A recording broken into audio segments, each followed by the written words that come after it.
Observando aquele vão por entre as telhas, um enxame de abelhas parou para descansar. Me deu vontade de contar como é que eu faço quando me bate um cansaço e eu paro pra aliviar. Tão diferente das abelhas pequeninas descansando lá em cima, eu prefiro aqui no chão, olhando o céu por entre as folhas que balançam, com o vento embalando a dança, me acalmando o coração. Aqui eu nunca me aborreço e nem me zango. Bioma dos Curiangos é o nome desse lugar. A natureza não tem pressa e eu tampouco. Vejo as nativas do oco, flor em flor polinizar. Que tem em fevereiro. Guaraná, novamente, aqui tem a pimenta da Jamaica, que tem muito plantio no baixo da Bahia. O ingá, esse de baixo, lado esquerdo, que produz néctar polerresina, tem várias espécies, vocês têm muito aí. A cajarana, que é uma cardiácea também, produz néctar. Aí essa daqui é o tal da carambola, muito boa de néctar, as abelhas gostam. Essa de cá é um tipo de cajá, do lado direito. Não, aliás, de umbu, desculpa. Aí novamente é a romã, e aqui tem a pitanga. Essa do lado direito é a pitanga, que nesse caso dá muito pólen. Aqui a gente tem uma boca doce, que é uma planta da caatinga, muito boa de pólen. O cafeeiro é maravilhoso, só que é pouca florada, mas quem puder botar, chegar com as abelhas tudo forte, prontas, jogueira pronta, botar no cafeeiro, vai se dar bem, vai colher muito mel. E o licuri dá muito pólen, algumas palmaças em geral, abacateiro. Tem as de resina, que é o rabo do bugio, e no caso, a umburana, certo? Aqui para nós. Mas vocês têm a mescla que eu mostrei lá e o rabo do bugio. Aqui tem as medicinais de jardim, que é, no caso, o margaridão branco, né? Que é muito boa para as abelhas. Essa coroa de príncipe lá direita é excelente. Quem cria jataí tem que ter essa planta, porque essa planta serve de tudo para jataí. A piruna embaixo e o manjericão, outra espécie de horta. As de horta são maravilhosas para as pequenininhas, iraí, jataí, mirim. Todas elas adoram o manjericão. Aí tem as de cerca-vivo, com a pitanga, sabiá. Essa é a aloísia gratíssima, conhecida aí, que chamam muito, e às vezes, alfazema, né? Muito boa na época, na região assim seca. Eu considero mais região seca. E aqui é o garol. Nós temos margaridão, como vocês foi jardim, e tem essas exóticas, que é a melaleuca do lado direito aí, e nesse caso a cássia mange. Que a cássia mange está sendo um negócio assim, que na verdade que vai muito nessa caprigona. E ela produz néctar também na folha. E, consequentemente, as abelhas vão buscar. E ela cresce rápido demais. Agora é uma planta invasiva. Se deixar, ela toma conta. Lá na Amazônia mesmo, ela estava tomando conta. É perigosa nesse sentido, mas dá uma madeira boa e evita tirar a madeira da mata. E aqui é o famoso eucalipto toreliano, maravilhoso. Floresce de abril até novembro, que é o período de chuva daqui. E tem hoje o eucalipto arco-íris também, que eu considero a melhor planta de mel, eu considero o eucalipto, certo? Sei que é exótica, mas é muito boa. Aí tem as problemáticas, que é aquela que a gente tem que evitar. Uma delas é a tal da espatódia que vocês estão vendo aí, que é uma planta em que mata as abelhas, a beija-flor, o néctar dela, mas eu não vejo melífera muito morrer. Tem vários trabalhos, eu li, não vejo ninguém falar muito de melífera. Fala de trigonino, mas melífera não vai muito. Mas hoje tem leis até para cortar e evitar, porque essa planta, inclusive os galhos caem, é perigosa, muito bonita, mas perigosa. Então hoje está sendo bem radicado. Aí do lado direito tem o tal do barba-timão, que é condenado para quem cria aves. Mas quem cria abelha sem ferrão, inclusive tem um trabalho que eu estava passando para o pessoal, mostrando isso, que mostra que não tem problema com jataí, caprigona, adoram ela, jataí, caprigona, tudo vão nela, e não tem problema. E ali é o famoso ninho. E o ninho é uma planta, assim, polêmica, porque todo mundo fala mal do pobre ninho, mas a gente já viu, tem os trabalhos feitos, tem todos os trabalhos mostrando, de que o ninho, ele é uma planta que causa problema na caatinga. Na área de mata, dificilmente causa problema, porque as espécies animais, as abelhas lá, não procuram ninho na região de mata, porque sempre tem uma planta florida, e ninho é um recurso quando não tem outro, como na caatinga. Mas mostrou também que o ninho, inclusive na região mais úmida, ele ajuda o crescimento do enxame. Mas ele é um inseticida fisiológico, então ele vai matar depois, no desenvolvimento da abelha. Aí é muito polêmico, o pessoal fez lei aqui. Eu acho assim, que não se deve plantar muito, como planta na Bahia, região seca, toda planta ela, só tem ela. A abelha não tem que procurar em setembro, outubro, porque quando ela floresce, aí vai procurar ela. Aí eu estou recomendando plantar outras espécies nativas. Não deve plantar a cássia mange, que pelo menos não mata a abelha, né? E nesse caso daí, vocês têm essas daí, que são polêmicas. Mas o ninho, ele é polêmico, mas ele faz mel aí, ó. Mel de ninho lá que o pessoal vende. Na Índia, eu lá também vi, o pessoal tem o mel de ninho e cultiva muito ninho, não tem esse problema de matar tanta abelha assim. Aí o pessoal condena muitas vezes. Quem trouxe o ninho foi em benefício da agricultura orgânica. Então é interessante que traz um bicho que é inseticida, uma planta, e essa planta, como é inseticida, vai matar inseto, e a abelha é inseto. Mas ninguém trouxe por causa disso, que é ao contrário, a pessoa da agricultura orgânica utiliza até o ninho como um defensivo natural, né, que não tem problema com o ser humano, mas que nesse caso a abelha poliniza as plantas dele. Então foi uma contradição assim, mas que é resolvível. E eles usam muito o óleo do ninho. O óleo do ninho mata mesmo, para valer. Mas já a gente já analisou e viu que o pólen do ninho é que causa problema para as abelhas. O néctar não causa problema, quem causa é o pólen do ninho. Aí vai. E quais as medidas que a gente tem para melhoramento e conservação do pastagem? Então, tem introdução de espécies exóticas, replantio de área com espécies nativas, plantio de pomagem, consórcio, manejo de erva invasora, questão de preservação de áreas permanentes, plantio de cerca viva, porque todo mundo faz a cerca de madeira, lá de estaca. Por que não faz cerca viva igual a mostreira umburana? Porque aí você já aproveita para abelha. Sombreamento de pastagem para bovino também, dá para conciliar. Aqui hoje, outro caso que tem ajudado muito são esses quintais agroflorestais, muito pequeno criador, principalmente o pessoal robista, eles plantam diversas espécies vegetais. É bom que mantenha as abelhas, certo? Durante um período. E eles não querem saber de produção em quantidade, que é um pouquinho só. Então, o quintal florestal é tão legal que contribui para o cara ganhar dinheiro, porque isso é semente de aroeira, polinizado, mandaçaia. Aí é muito legal, porque nesse caso, você tem um recurso que pode vender para o pessoal plantar. E essa aroeira é muito boa, tanto de madeira quanto de néctar, né? Produz muito néctar. Aí você tem, eu fiz um calendário de florada aqui anual para o pessoal da mata, que estava reclamando que eu dava açúcar às abelhas no meio do ano. Aí você vê que a gente tem aí, ó, cada mês a gente tem uma espécie vegetal que floresce, ó. Tá vendo esse caso aí? Aqui eu fiz um trabalho mostrando as espécies vegetais, o pau-pombo em janeiro, sete capote que a gente chama, tem um nome científico, macaé, esse daí, o museu, certo? A moringa floresce em janeiro, e as abelhas vão na moringa em janeiro. Isso é para você ter essas plantas, para manter as abelhas. Agora, se você quiser produção, você tem que plantar muito delas, né? Não é pouco. Em fevereiro tem o calumbi, o velame, março tem a caçutinga, a aroeirinha, aí você tem o eucalipto, urucum, aí vai, ó. Você vê que para cada mês tem uma coisa, né?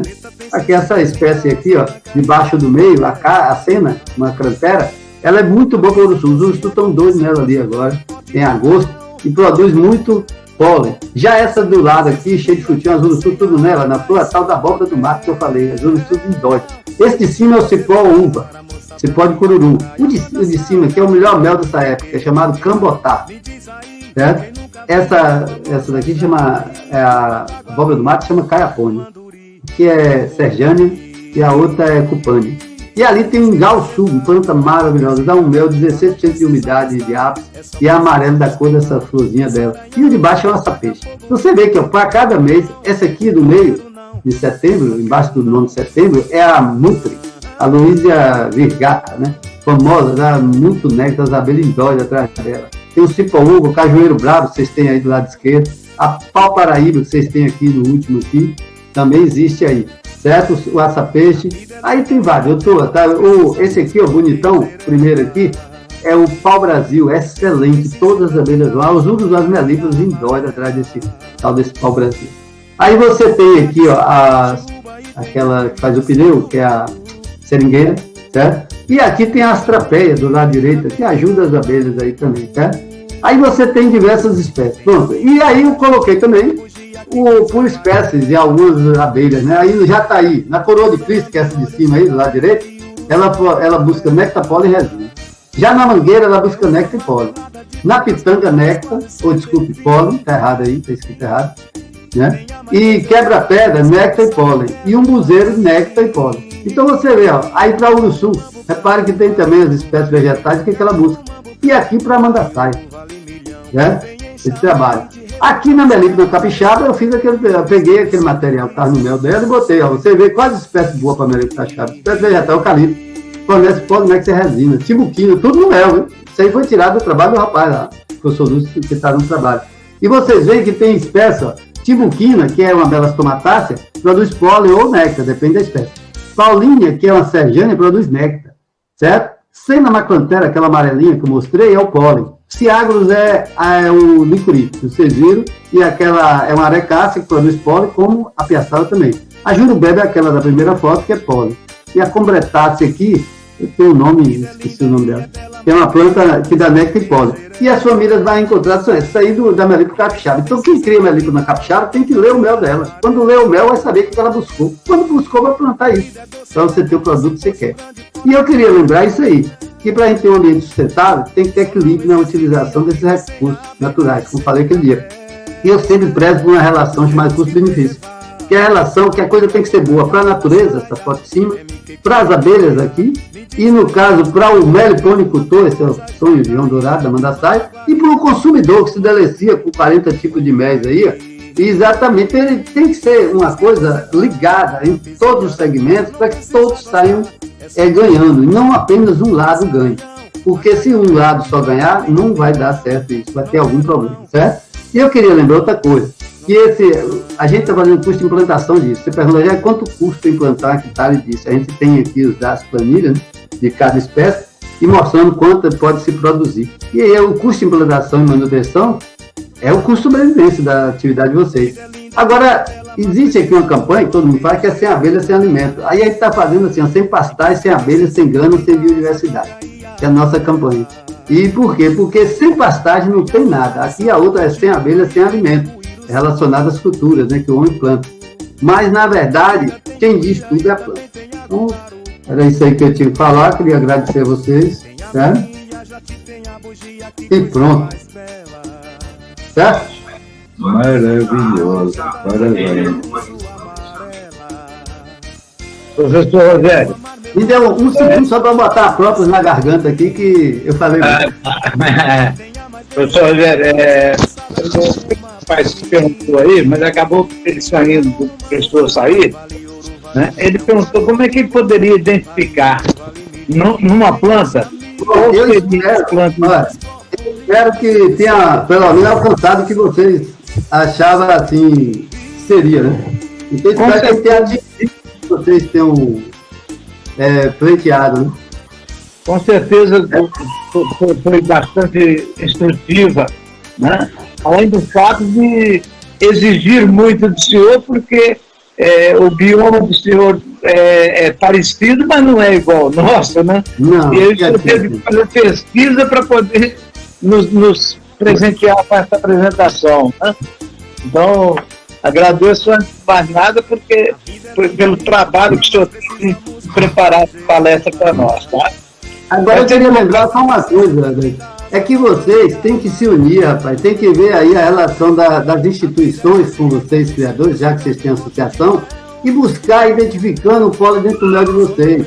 Isso é um trabalho muito legal, que aí vai dar respaldo para você plantar da sua região, o que elas estão buscando, e não ficar olhando outra região, Rogério, e é isso, o sul tem isso.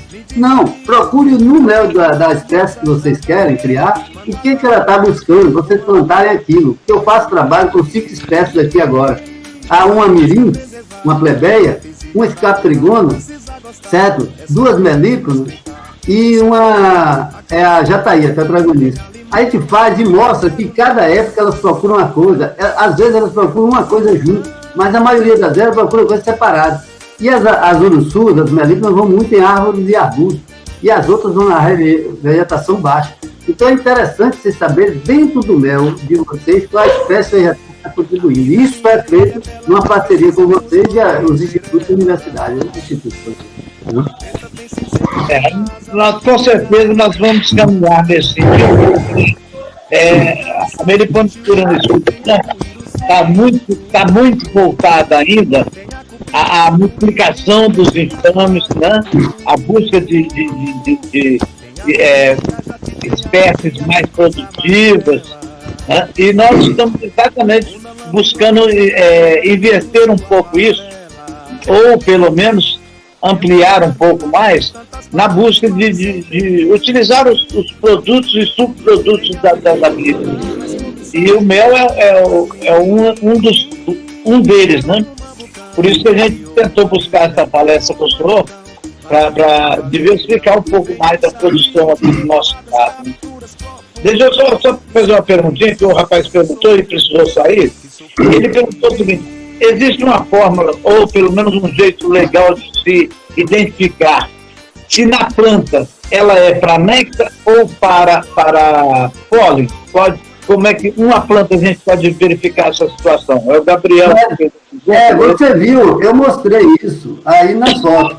Você tem que chegar, como eu faço? Eu sou um cara assim que os trabalhos, normalmente, como aquele que você viu que o professor Francisco fez, ele é baseado no mel. Ele vai lá, pega o mel e analisa. Só que ele tem um herbário muito bom na região, na universidade dele, só que o trabalho ele tem que ser campo-laboratório. Então ele fez um trabalho comigo, o professor Francisco, que eu ia todo dia de manhã para Caatinga, ia lá 4 horas da manhã, saía às 10 horas da manhã, vendo debaixo de cada árvore o que a abelha estava fazendo com o binóculo. Então, a primeira coisa é a gente ver o que a abelha está fazendo. Você lembra que eu mostrei a foto que a abelha estava metendo a língua, próstata que chama, né?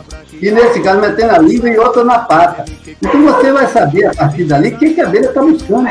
Por exemplo, o urucum ela só busca pólen, ela passa ali, ó, enchendo a corvícula. Tem umas do eucalipto, ela busca pólen, néctar e resina. E, por exemplo, o que eu recomendo? Vocês verem debaixo da planta, com o binóculo lá, olhar o que ela está fazendo. Mas dentro de uma planta menor, você vai ver. Segunda coisa, é você levar o mel e colher o pólen da planta, botar em álcool, certo? Álcool 70 aí, levar para a universidade e colher o samburá daquela mês. Aí você leva e eles vão examinar. Isso é um trabalho legal, que é um trabalho que eu mais gosto de fazer, é assim, que vai lhe dar uma base, porque você está indo no campo ver o que a abelha está fazendo e ao mesmo tempo você está no laboratório examinando o pólen que está ali. Então é dessa maneira que se faz. Tem que ter parceria, o apicultor sozinho não faz. Beleza. Alguém aí tem alguma pergunta especial aí para o professor? Professor, boa noite.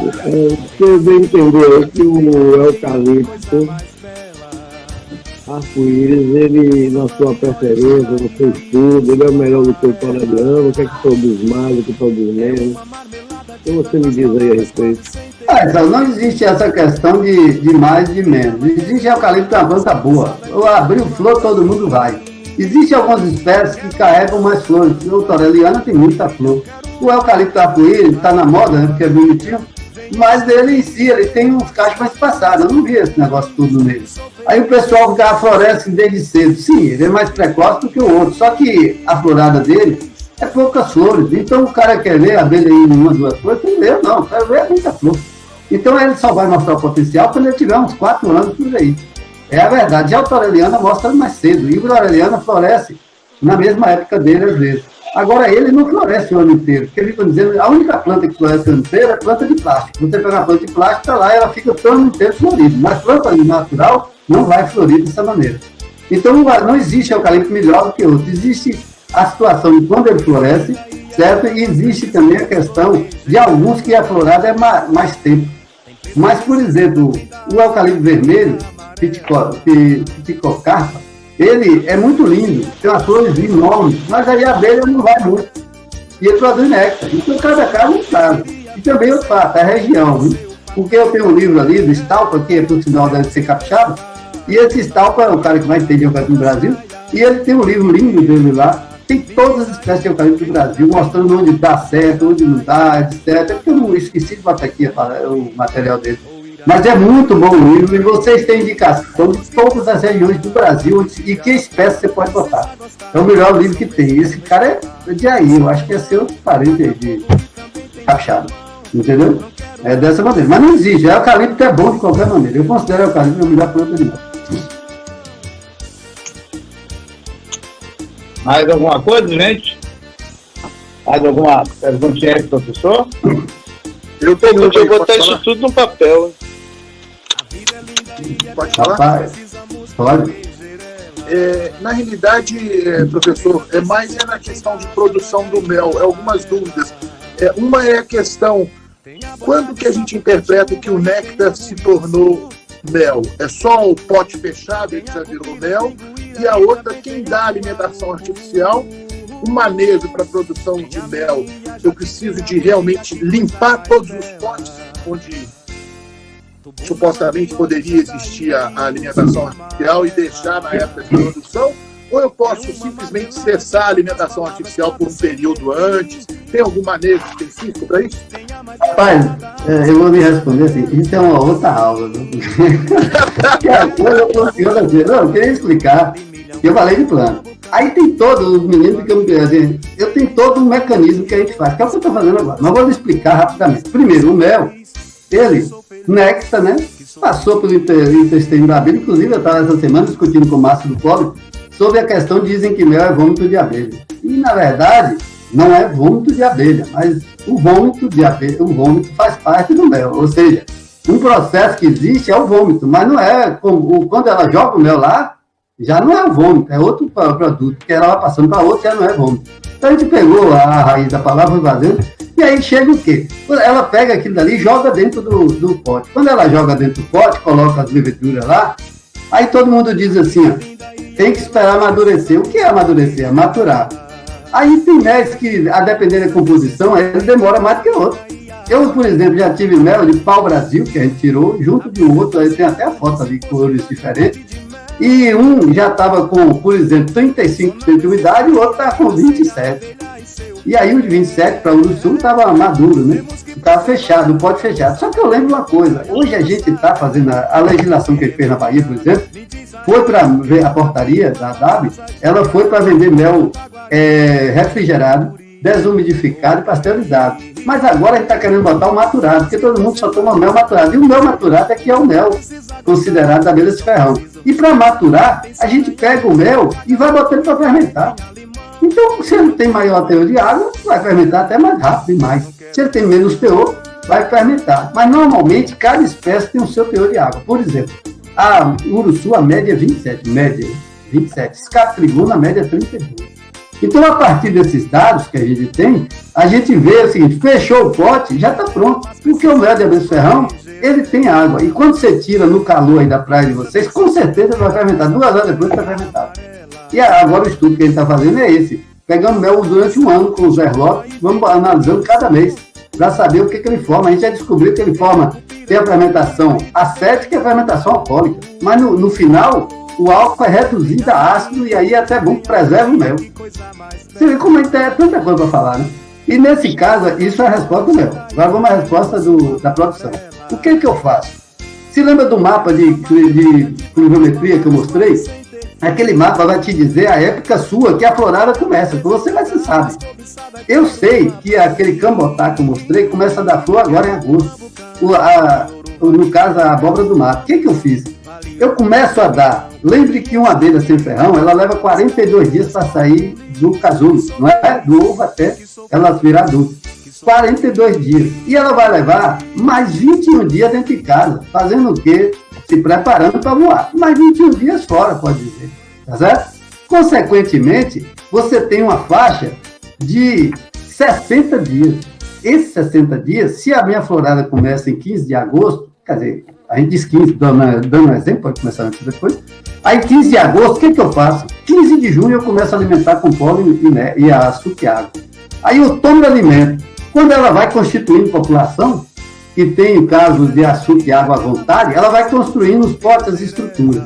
E daí, quando vai chegando em julho, aí ela já tem uma população boa, certo? De disco, o disco já tem muito disco, eu vou e meto açúcar com água, até elas construírem os potes, 2 melgueiras de pote, cheio de alimentos os potes. Aí, quando eu vejo que ela está deixando de pegar alimento, ou então que ela está indo lá na natureza e a florada começou, isso, eu monitoro minha florada. Eu tenho, de cada planta que eu considero que produz mel aqui, eu tenho 2 plantadas no jardim. Para eu ficar olhando, quando ela abre a flor, eu paro de alimentar, vou lá, tiro todo aquele alimento, como você falou, dos potes, aí levo para ela, limpam tudo, da melgueira, porque do ninho não me interessa, o ninho fica para ela. Eu quero melgueira. Então eu tiro aquele alimento da melgueira e deixo. Aí ela já encontra o quê? O pote feito. Então ela não vai gastar mel, como aquele caso do ovo que eu mostrei. Não vai gastar mel para produzir cera. E sim, ela vai para lá, ó, o Rogério já me deu o pote pronto, eu vou pegar esse mel para botar para ele. Aí ela vai, bota o mel e eu tiro o mel e fico para mim, tomo de açúcar para ela. Mas eu deixo de baixo. Olha, desculpe eu falar isso, porque é produção comercial zootécnica. Quem mexe com conservação e coisa, acha isso assim, absurdo. Quando eu falo com a turma que eu tiro o mel todo, que o mel custa R$300, eles endodam. Mas eu quero explicar que a produção comercial é diferente da produção para o hobby e para a conservação. Então, nesse caso, eu deixo ela limpa, eu tiro aquele mel e o alimento que eu tirei dos potes, eu uso para alimentar as mais fracas, que não vão produzir mel. Porque também vocês viram meus potes, que são tudo grandes, 35 ml cada um. Logicamente que eu só boto a beira de pote grande, porque aí me facilita, ela gasta menos parede, menos bloco para fazer a parede. Pote pequeno gasta muito bloco para juntar, fazer parede. Então você tem que entender que quanto maior o pote, menos gasto de energia e de mel ela deu para fazer aquilo. Deu, assim, entendeu um pouco? Observando aquele vão por entre as telhas, um enxame de abelhas parou para descansar. Me deu vontade de contar como é que eu faço quando me bate um cansaço e eu paro pra aliviar. Tão diferente das abelhas pequeninas descansando lá em cima, eu prefiro aqui no chão, olhando o céu por entre as folhas que balançam com o vento, embalando a dança, me acalmando o coração.